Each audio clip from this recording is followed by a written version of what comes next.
Olá pessoal, fico muito feliz de estar de volta aqui com vocês no canal Leia Preta Leia, esse espaço onde a gente sempre fala de literatura significativa e empoderadora, porque aqui a gente acredita que cultura e educação são as únicas ferramentas para reduzir as desigualdades e empoderar as pessoas. No vídeo de hoje pretendo inaugurar uma nova série, que é a série Comentando os Básicos, que são o quê? Livros não ficcionais, que são para mim básicos para vocês entenderem a nossa sociedade, a nossa cultura e a nossa situação atual. Assim, o primeiro Comentando Básicos de hoje será sobre um dos evangelhos, praticamente, sobre a crítica feminista negra, que é Mulheres, Raça e Classe, que foi escrito por Angela Davis e publicado pela primeira vez em 1981, e esse livro foi recentemente republicado no Brasil pela editora Boitempo em 2016. Se vocês estiverem interessados em ler esse livro e adquirir uma das cópias, vou colocar o meu link de afiliado da Amazon aqui. Caso vocês tenham interesse, vocês podem comprar e aí vocês aproveitam e já me ajudam. E antes mesmo de começar o vídeo, vocês já sabem, né? Aproveitem para dar o seu apoio a esse projeto, se inscrevendo no canal, e aproveita também e já deixa o seu like.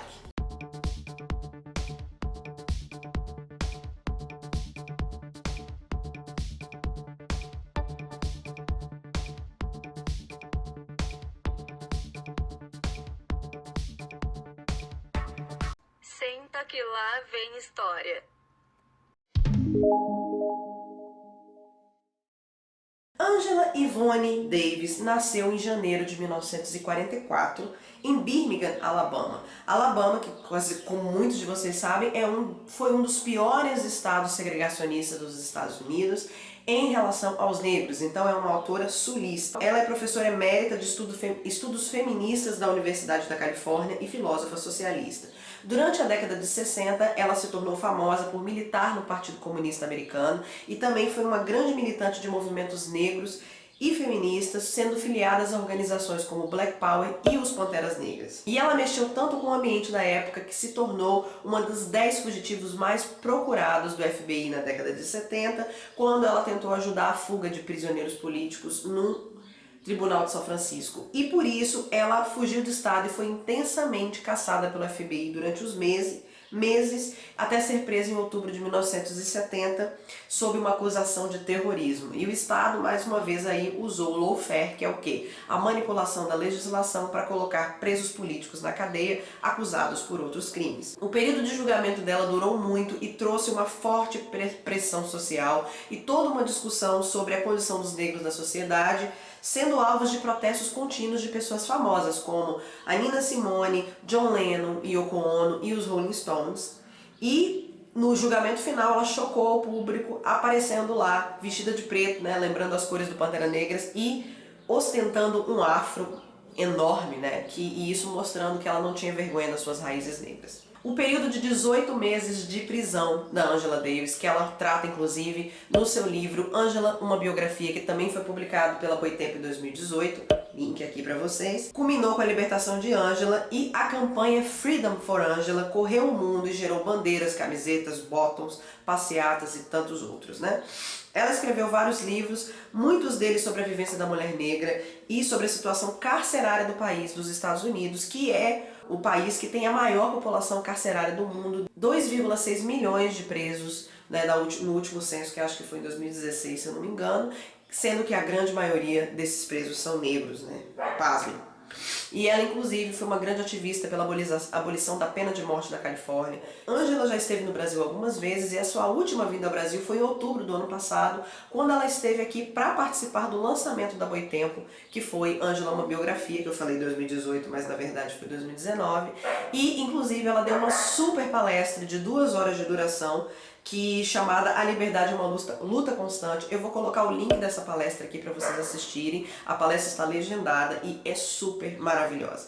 Esse vídeo vai ter essas e outras informações também contando no meu blog vejaMeuMundo.com, onde eu coloco todas as informações referentes aos vídeos do Leia Preta Leia e do Free Winnie, é lá, né, que eu tenho o meu QG, o meu quartel-general. Você pode entrar no meu blog e se você estiver curioso, achou que o blog tá bonito e quiser saber mais, o meu blog foi construído com a plataforma wordpress.com, que sem dúvida é uma das melhores plataformas para se construir sites e blogs. E o meu site está hospedado em domínio na kinghost.com, que é uma empresa de hospedagem brasileira que se situa no sul do país e é uma empresa muito boa, sempre falo dela aqui. Eles têm pacotes de hospedagem a partir de R$ 12,50 por mês, se eu não me engano, e tem várias formas de pagamento, incluindo o boleto bancário, que é a forma com que eu pago.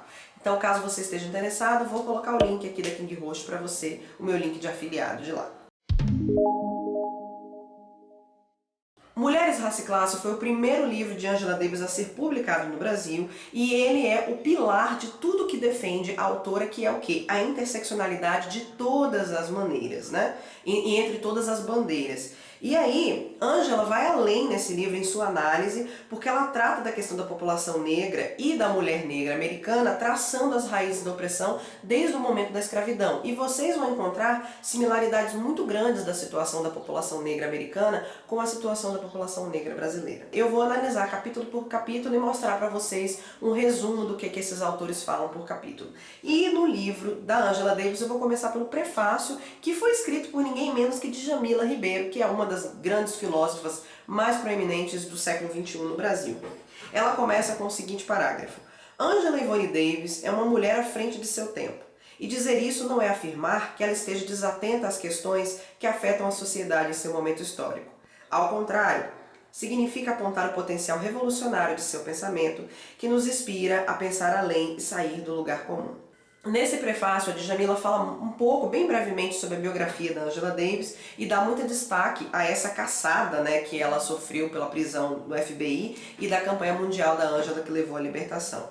E a Djamila fala que, mesmo sendo marxista, a Angela defende que os problemas de raça e de gênero podem se sobrepor aos problemas de classe. E a Angela tem uma frase muito importante nesse livro, que é o quê? Raça é a maneira como a classe é vivida, da mesma forma que gênero é a maneira como a raça é vivida. Ou seja, existem diferenças entre brancos e pretos dentro de uma mesma classe, existem diferenças entre homens e mulheres dentro de uma mesma raça, né?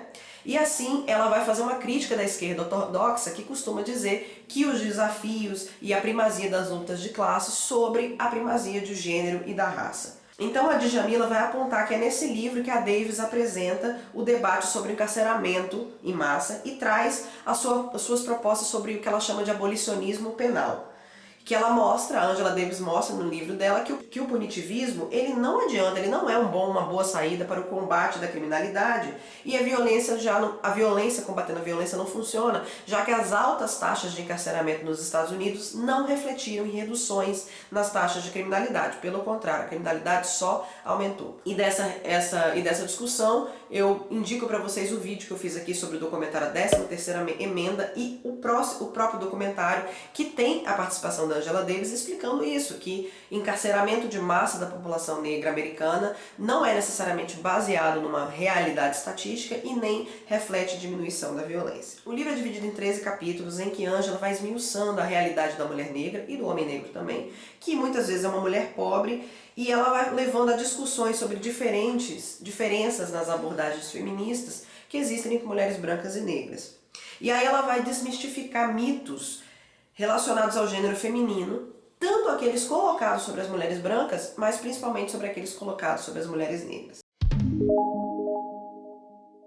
Nesse primeiro capítulo, a Angela volta aos tempos da escravidão para relatar a maneira como a mulher negra foi desumanizada. E aí ela vai demonstrar um mito que foi construído sobre a figura da mulher negra escravizada, que era uma mulher tratada como animalesca, não só do ponto de vista sexual e reprodutivo, mas também do ponto de vista de uma suposta maior aptidão para o trabalho braçal pesado, como trabalhar como o trabalho de trabalhar na lida. E essa mulher também era ultrassexualizada, né? A população preta era ultrassexualizada, e essa mulher era uma espécie de bicho sexual que não se enquadrava nas funções de seu gênero. E aí a Ângela mostra como a mulher negra não era apenas desumanizada, mas ela era desfeminilizada, porque ela não cabia nos ideais femininos frágeis e dóceis, que era um reflexo muito grande do romantismo e da era vitoriana, né, que pintava aquela mulher como anjo do lar e etc. E a mulher negra era o extremo oposto, ela não se enquadrava nisso. E a Ângela vai inclusive mostrar como o ódio, a misoginia, o ódio às mulheres tem uma raiz religiosa, inclusive, e isso fica demonstrado no discurso Não Sou Eu, Uma Mulher, que é um discurso famoso feito pela Sojourner Truth em 1851. Eu já escrevi sobre esse discurso no meu blog, vou colocar o link aqui para vocês. E esse discurso ele expõe muito como o mito da mulher feminina e frágil foi construído apenas para explorar as mulheres brancas. Já a mulher preta era um animal de carga cujo poder físico, né, não destoava nenhum do homem negro, ou seja, a mulher preta ela era totalmente capaz de trabalhar como homem negro e de sofrer castigos, ao mesmo tempo que ela é colocada como parideira. Essa mulher era obrigada a ter filhos um atrás do outro e trabalhar com esses filhos pendurados nas costas delas, enquanto ela trabalhava na lida, quando a mulher branca era considerada incapaz de fazer uma coisa assim. E aí a Ângela vai expor como a relação da mulher negra com o trabalho externo ao lar sempre foi muito mais clara do que das mulheres brancas, porque quando no início do final do século XIX as sufragistas de classe média pediam para ter direito de trabalhar fora, essa já era a realidade da mulher negra e da mulher pobre. E a mulher negra trabalhava tanto na lida, no campo, como trabalhava em atividades domésticas dentro da casa dos brancos.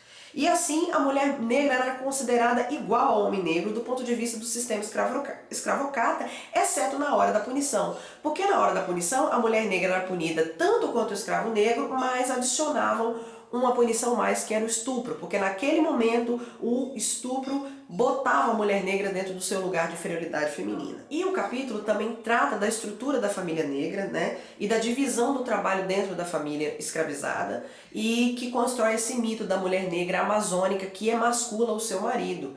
Por outro lado, o próprio sistema supremacista desencorajava a masculinidade do homem negro para que ele não tivesse nenhuma posição de poder, nem dentro nem fora de casa.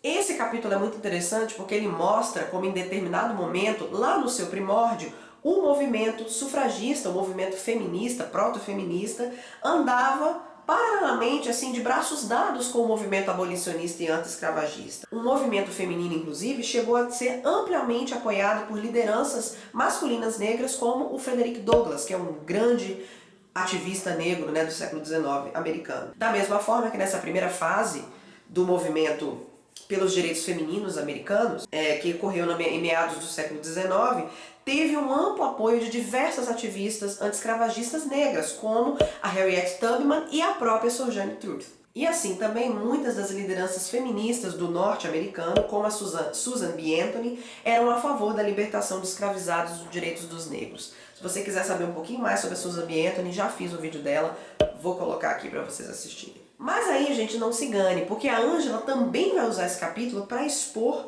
sobre a construção de certos mitos, de certos estereótipos de figuras negras mitológicas, que é a figura do negro manso, que é aquele negro que é um negro aceitável, né? Aquele negro que o branco deixa ficar perto dele, desde que ele seja manso e que ele sirva ao branco. Que são duas figuras, que é a figura da mami, que é aquela preta, a preta matrona que ajuda a criar os filhos da branca, e a figura do preto velho, que é o cara que guarda, que cuida das crianças, o cara que guarda todas é o curandeiro, né, do lugar. Mas também ela vai relatar as ações sensacionais da união das duas causas, como por exemplo a iniciativa de Prudence Kendall de criar uma escola para mulheres e crianças negras. Prudence Kendall era uma professora do estado de Connecticut, nos Estados Unidos, é uma professora branca, e ela abriu uma escola para mulheres e meninas negras para tentar reduzir o analfabetismo da população negra, e essa escola encontrou um super boicote na população branca. Esse capítulo vai contar sobre a parceria entre a sufragista branca Elizabeth Cady Stanton e a sufragista abolicionista Lucretia Mott, que inclusive é uma figura bastante importante, né, do abolicionismo americano.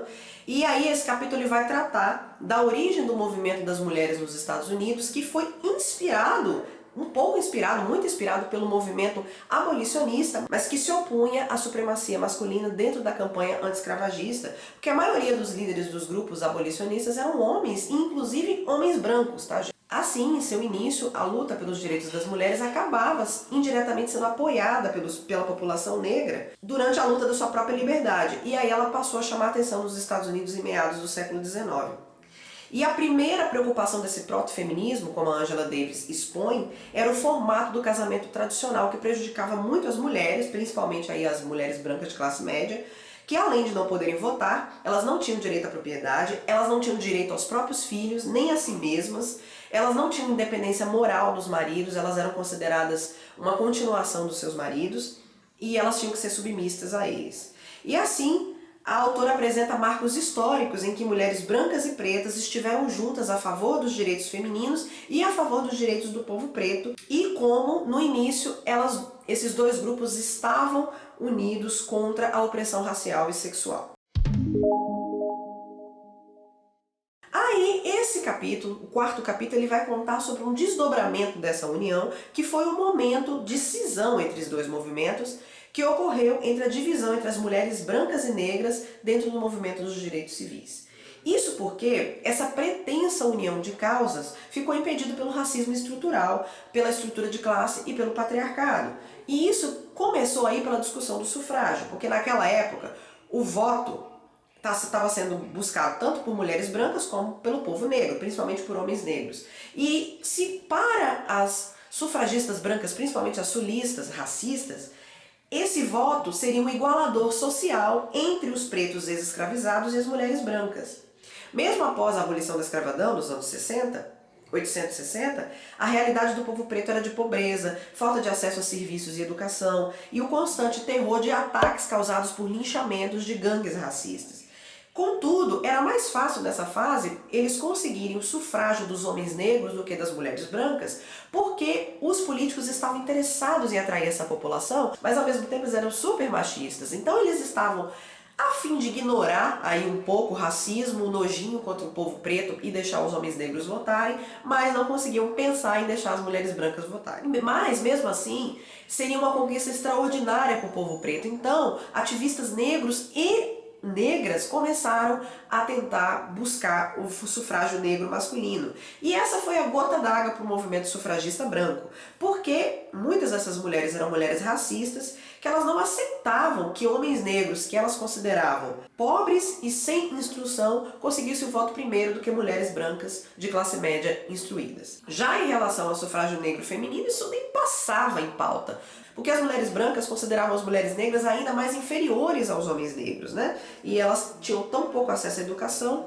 e eram assim menos merecedoras de voto. E aí começou a ter uma cisão no movimento, inclusive o Frederick Douglass começou a destoar da mulher como Susan B. Anthony, porque ele começou a defender sim que os homens negros deveriam votar, porque o povo preto estava passando por um processo de opressão maior do que as mulheres brancas, porque os efeitos físicos e sociais eram maiores, né?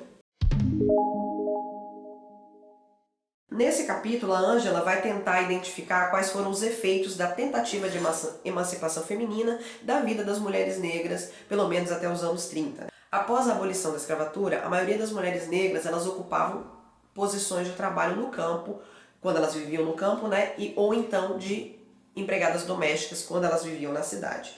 E a minoria que trabalhava na indústria era obrigada a exercer funções que eram inferiores e pior remuneradas. Mesmo numa situação em que as mulheres em geral eram mais exploradas na indústria do que os homens, as mulheres pretas recebiam um tratamento ainda muito pior. E além disso, elas eram vítimas de racismo das próprias mulheres trabalhadoras brancas, que ainda, apesar de pobres, elas se julgavam superiores às mulheres negras. Ou seja, mesmo décadas, né? 80, 70, 80 anos depois da abolição da escravatura, a condição da mulher negra não se destoava muito daquelas antes da Guerra Civil. E a abolição não acabou com a violência contra o povo negro, que agora era exercida principalmente pelo Poder Judiciário. E como que era exercida? Para o homem negro, eles usavam a 13ª Emenda, como subterfúgio para encarceramento em massa e para a exploração dessa mão de obra encarcerada. E para a mulher negra, pela proteção dos estupradores brancos que as atacavam constantemente, principalmente dentro do ambiente doméstico, na relação patrão-empregada doméstica. Acontecia muito de estupros de mulheres, de empregadas domésticas por patrões brancos, ou por filhos de patrões brancos. Esse capítulo é dedicado a uma das mais importantes pautas do movimento negro, que era o acesso à educação. O acesso à educação era um dos 3 pilares do movimento negro pós-abolição, que era o quê? A educação, o direito ao voto e o direito à propriedade privada.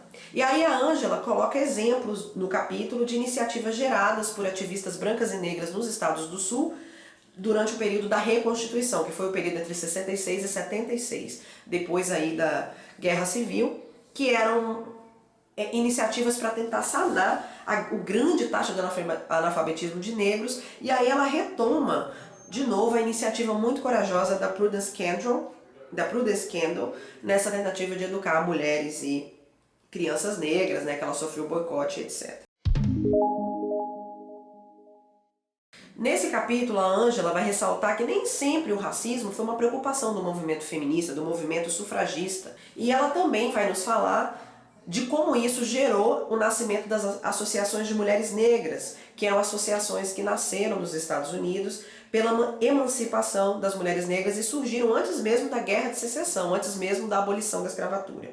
O foco dessas associações era a luta pelo povo preto como um todo, com destaque inclusive para o combate contra a onda de linchamentos que acontecia muito nos estados do Sul e também do estupro generalizado de mulheres negras, que eram muitas vezes executadas por homens brancos, inclusive durante a escravidão. E isso aí tem um exemplo interessante. Eu fiz um vídeo recentemente sobre a Nina Simone. A Nina Simone tem uma música chamada 4 Women, 4 Mulheres. E nessa música, uma das personagens é a Safrônia, uma mulher negra de pele mais clara, porque ela é nascida de um estupro, de uma violação do patrão, do dono da fazenda que estuprou a mãe dela, que era uma escrava negra. Então, isso era uma realidade muito grande nos Estados Unidos e aqui no Brasil também. A gente sabe que a miscigenação racial, não só de pretos com brancos, mas de brancos com indígenas, começou por meio de estupro. Ou seja, o que diferenciava a associação de mulheres negras da associação de mulheres brancas é que a de mulheres negras tinha uma preocupação muito grande com o racismo.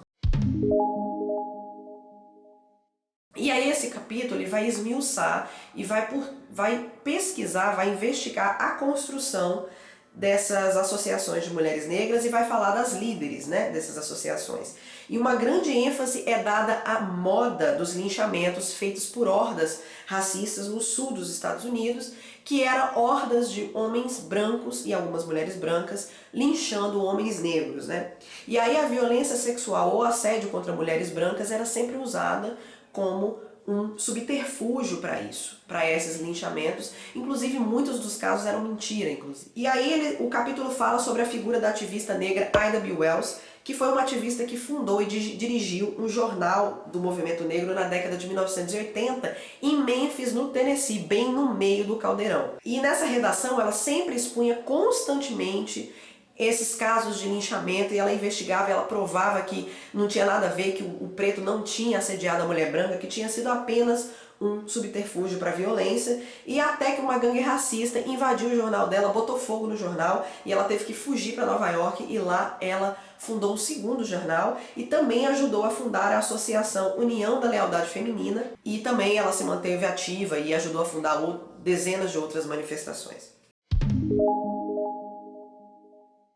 Esse capítulo fala muito sobre a mudança do movimento sufragista a partir do início do século XX, que quando ele passou a incluir em suas pautas as demandas e as questões das mulheres trabalhadoras, das mulheres das classes trabalhadoras, que já não estavam tão preocupadas com maternidade e casamento, porque elas já tinham que trabalhar fora de casa. Antes dessa época, as mulheres trabalhadoras se juntaram às lutas da classe operária por melhores salários.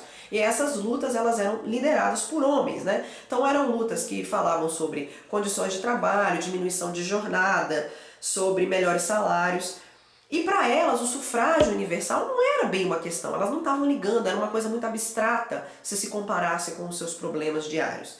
Contudo, no início do século XX, elas passaram a entender que essa causa do sufrágio era muito importante, porque se elas tivessem o direito de votar, elas teriam o direito de escolher candidatos ou de se candidatar, e com isso elas conquistariam mais direitos trabalhistas, melhores salários, etc. E aí, ela fala como as mulheres negras tiveram um papel importante, principalmente no início da ideia de sindicalização, dentro das indústrias têxteis, mas que no meio daquele movimento elas ficavam extremamente invisibilizadas porque elas eram vítimas de racismo tanto das mulheres brancas de classe média quanto das mulheres trabalhadoras brancas.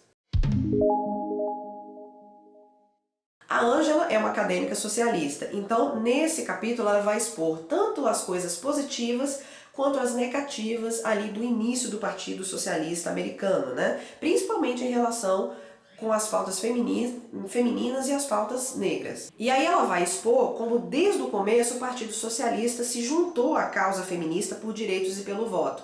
O Partido Socialista sempre foi mais sensível à causa feminista, né? A esquerda sempre foi mais sensível, tanto que os primeiros países que implantaram o Dia Internacional da Mulher, ou o Dia Internacional da Luta Feminista, né, foram países de esquerda, como a Alemanha Oriental e Rússia. Contudo, durante anos, o Partido Socialista não demonstrou muito interesse pela causa do povo preto, e especialmente pelas mulheres negras. Eles pensavam o seguinte: os negros são minoria na indústria, eles trabalham no campo, então a nossa pauta é o proletariado, é a classe operária. Só que eles esqueciam que os trabalhadores do campo também são classe operária, né, gente? Essa situação só se resolveria após os anos 20, quando a pauta do racismo se tornou central tanto no Partido Socialista como praticamente na mídia como um todo, né? Além disso, a Ângela vai nos apresentar 5 mulheres ativistas, tanto negras quanto brancas, que atuaram em causas socialistas e feministas durante os anos 20 e 30, né? São elas a Lucy Parsons, Ella Reeve Bloor, Anita Whitney, Elizabeth Gurley Flynn e Claudia Jones. Nesse capítulo, a Ângela vai retomar a questão do linchamento de uma forma muito mais profunda. Esse linchamento como resultado da criação do estereótipo do homem negro violento, ultrassexual, estuprador e bestial. Essa ultrassexualidade sempre foi uma característica, né, mitológica, sempre foi um estereótipo do povo preto como um todo, inclusive no Brasil. A gente tem uma sexualização enorme da mulher negra, uma sexualização enorme do homem preto, mas de forma diferente, porque a mulher negra é desejada e o homem preto é temido. E nos Estados Unidos, inclusive, tem frases como "Once you go black, you never go back", uma vez que você, né, faz sexo com um negro, você nunca mais volta atrás. E aí a Ângela vai falar de como o estupro pode sim ser um artifício do racismo que atinge muitas mulheres negras, porque muitas vezes, estatisticamente, é mais fácil mulheres negras serem vítimas de homens brancos do que o oposto, né, do que homens negros sejam estupradores de mulheres brancas. Não que um homem negro não cometa estupro, porque afinal de contas ele também muitas vezes é machista, mas que não existem muitas diferenças aí. Que o homem negro não tem uma característica genética que faz com que ele seja um estuprador em potencial de mulheres brancas. Também ela mostra como o estupro afeta indiretamente os homens negros, que são acusados de estupradores mesmo como inocentes, devido ao mito do estuprador do homem negro. E aí a gente vai ver o caso dos 5 do Central Park, que gerou aquela série Olhos que Condenam, né? E é um exemplo clássico desse mito sobre a bestialidade sexual do homem negro, porque uma mulher branca foi estuprada dentro do Central Park, os meninos negros estavam lá na puta que pariu, mesmo assim eles foram julgados e ficaram anos presos até que as provas circunstanciais comprovaram que eles não tinham sido culpados de nada. E ela também fala de como mulheres brancas muitas vezes foram manipuladas pelo machismo, pelo patriarcado, para corroborar com essa irrealidade do estuprador negro, e existem inclusive livros feministas que corroboram com esse mito, sem, no entanto, ter provas estatísticas desse dado, né? Por outro lado, ela demonstra como brancos ricos, né, brancos ricos ou de classe média, são protegidos, são mais imunes a processos judiciais devidos a agressões sexuais, seja contra mulheres brancas, mas principalmente contra mulheres negras, porque esses homens brancos são protegidos pelo sistema judicial. E aí a gente vai lembrar do movimento do Me Too, que era contra aquele figurão de Hollywood que usava todo o movimento judicial para se livrar das acusações de assédio e estupro contra mulheres artistas, né? O crime sexual do homem negro contra a mulher branca se baseia no ideal racista do homem negro como um animal bestial que ataca a mulher branca, que no fim das contas É também um mito, um ideal machista de que a mulher branca é aquele estereótipo delicado, vítima desse predador. Inclusive, esse ataque chegou a ser tema de filme várias vezes, e a primeira dela foi em 1915, em O Nascimento de uma Nação, quando eles fazem um blackface horroroso, pintam um ator de branco de negro, e esse ator tenta atacar uma mulher branca que se desespera e, para não ser estuprada, ela comete suicídio e pula do penhasco. Esse capítulo trata sobre o início da campanha pelos direitos reprodutivos das mulheres americanas e pelo direito do planejamento familiar. E aí ela mostra como no início essa campanha gerou uma afronta ao sistema patriarcal, principalmente porque muitas mulheres brancas feministas, né, do século XX, elas tentavam controlar sua taxa de natalidade por meio de abstinência. Então elas eram casadas e faziam greve de sexo para não engravidar. E isso se tornou inclusive um movimento feminista de primeira onda, né? E aí foi um choque, porque como assim as mulheres estão negando sexo a seus maridos, sendo que elas são propriedade, né? Até hoje em dia tem mulheres como aquela, como é que é o nome dela? Patrícia Bravanel, que fala que uma mulher nunca deve negar sexo para o seu marido, mesmo que ela não queira, né? Até hoje tem gente que acredita nisso. Essa campanha ela tinha uma visão progressista, que ajudava as mulheres a planejar sua vida para além do matrimônio e do casamento, porque muitas vezes nessa época, uma mulher casava, a vida dela acabava, a mulher tinha filho, a vida dela era um ambiente doméstico, ela não podia fazer mais nada. Como tudo, né? Como absolutamente tudo, rapidamente essa campanha passou a ter um viés de raça e de classe, quando o controle de natalidade passou a ser entendido como um direito da mulher branca, mas como um dever da mulher de cor e da mulher pobre, né? Elas tinham que se esterilizar. Inclusive, a Ângela denuncia vários casos de esterilização forçada de mulheres não brancas, negras e latinas durante o século XX nos Estados Unidos, principalmente a partir dos anos 50. E por isso ela mostra como o movimento pelo controle de natalidade gerou tanta desconfiança em ativistas negras, porque elas viam que tinha aí uma pauta de esterilização e de branqueamento da população, porque você esterilizando mulheres negras e latinas, você impedia de nascer crianças negras e latinas, né? E assim você gerava uma limpeza racial. Nesse capítulo, a Ângela vai expor tanto seus pensamentos antirracistas quanto seus pensamentos feministas, socialistas, porque ela vai expor como a tarefa doméstica sempre foi invisibilizada, desvalorizada e nunca reconhecida como atividade trabalhista. Por isso, muitas vezes era aceito que essa atividade fosse exercida por mulheres negras, né? Ou seja, a gente dá uma atividade desumanizada, uma atividade desvalorizada para uma população desvalorizada. Tanto que essa atividade levou anos para ser regularizada, inclusive no Brasil, que se eu não me engano só foi regularizada no início dos anos 2000, né? Ela diz que mesmo a atividade doméstica sendo reconhecida como trabalho, esta não deixaria de ser uma atividade opressora, porque o ambiente doméstico ele é vinculado à figura da mulher e o ambiente doméstico leva a mulher ao isolamento, à alienação e à depressão. Muitas vezes a mulher que é exclusivamente dona de casa, ela desenvolve depressão simplesmente porque ela não vê ninguém, ela fica sozinha o dia inteiro dentro de casa. Por isso, ela defende a abolição de toda e qualquer tarefa doméstica, né, como responsabilidade exclusivamente das mulheres. Mas, ao mesmo tempo, ela não acredita muito nesse ideal de divisão de tarefas. Lembrando, obviamente, que esse livro foi escrito nos anos 80, tá, gente? Ela acha que a divisão de tarefas não ia resolver entre casal, porque o homem sempre ia pensar nisso não como obrigação dele, mas mais como uma ajuda. Ui, gente, o vídeo ficou grande hoje, tô até cansada. Depois de todos esses capítulos, fica fácil de entender pra gente como essa literatura é tão básica para a gente entender não só questões feministas, mas como questões de raça e a própria ideia da interseccionalidade. E a gente percebe como muito da realidade de estrutura, de gênero, raça e classe nos Estados Unidos se replica no Brasil. Então o livro, apesar de ser escrito por uma autora americana, é muito importante pra gente, mas eu também recomendo o livro Raça, Gênero e Classe, da Sueli Carneiro, que tem uma abordagem parecida. Vou colocar o link aqui. Ângela escreveu sobre essas questões, gente, nos anos 70. Muitas dessas questões, contudo, hoje ainda não estão resolvidas na nossa sociedade, como, por exemplo, a subalternização e o apagamento da mulher negra, a bestialização e encarceramento do homem negro, os direitos reprodutivos que a gente ainda não tem no Brasil, né? E as interações de gênero entre os ambientes público e privado, porque muita gente ainda acredita que o ambiente privado é o ambiente da mulher e o ambiente público é o ambiente do homem. Vejam aí, por exemplo, como nós temos pouquíssimas representantes mulheres na nossa Câmara de Deputados, não é? Isso só nos prova, né, que Ângela, sem dúvida, é uma mulher à frente do seu tempo. E aí, pessoal, vocês gostaram dessa indicação de livros?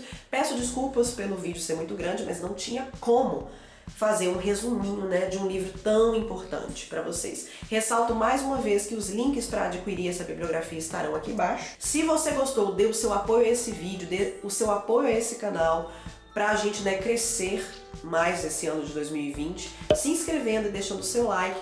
Corrobore aí com o nosso projeto, nossa campanha #para ler mulheres em 2020, que eu vou estar sempre fazendo aqui no canal. Esse e outros conteúdos você também vai encontrar no meu Instagram em @leiapretaleia. É isso que eu tenho para oferecer para vocês por hoje. Até mais!